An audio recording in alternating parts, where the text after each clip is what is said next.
Hello everyone, I am James Hork. Welcome to Max News Pulse. We're diving into a comprehensive look at Canada's environment, latest updates. Welcome to this detailed discussion about the latest updates from Environment Canada and the environmental challenges facing the nation. In this video, we'll explore Canada's ambitious climate goals, the devastating droughts of 2023, and the extreme weather events that have shaped the country's recent history. Let's dive in and understand what's happening and why it matters. Canada has recently raised the stakes in its fight against climate change.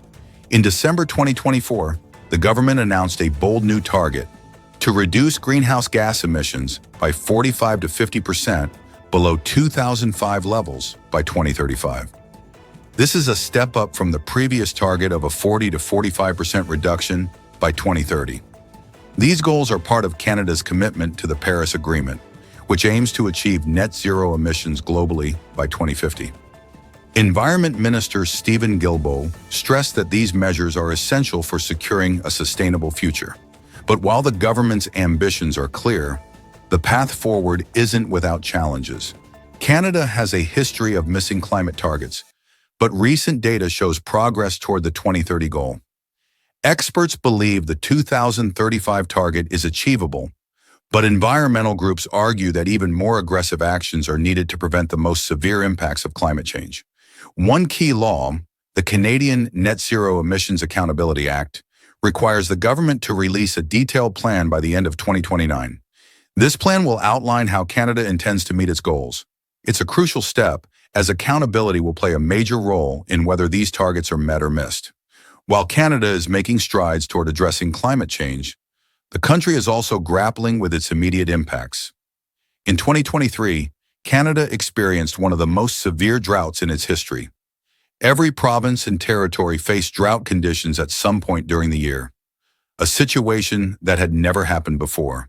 The drought was caused by a combination of factors, including a rapid snowmelt, low snowpack levels, and an unusually warm spring and summer. The prairie provinces in British Columbia were hit the hardest. Crops suffered, water levels dropped, and hydroelectric power generation was disrupted. The drought also fueled the 2023 wildfire season, which was the worst on record. Dry vegetation created perfect conditions for fires to spread, leading to catastrophic damage and severely affecting air quality across the country.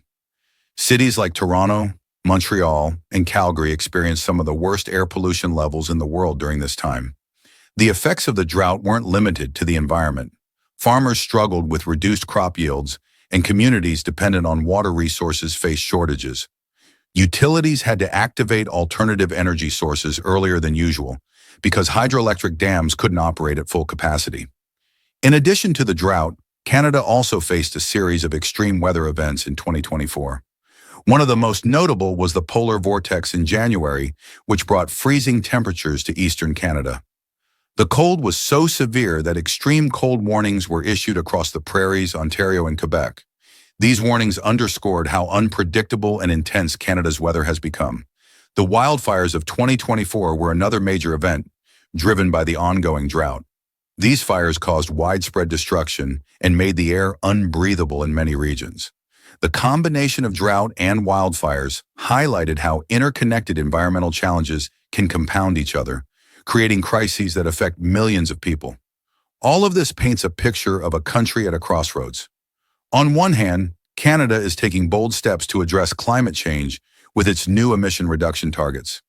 On the other hand, the country is already feeling the impacts of a warming planet, from droughts and wildfires to extreme cold snaps. What does this mean for the future? It means that Canada must not only work to reduce its emissions, but also adapt to the changes that are already happening. This will require investment in sustainable infrastructure, support for communities affected by climate disasters, and continued innovation in clean energy technologies. Canada's journey toward a sustainable future is a shared responsibility. Governments, industries, and citizens all have a role to play.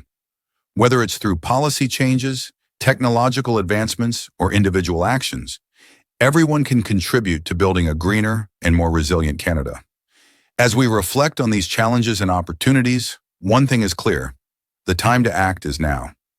Thank you for joining us in this discussion about Environment Canada's latest updates in the state of the environment in Canada. Stay informed, stay engaged, and let's work together to create a better future for all.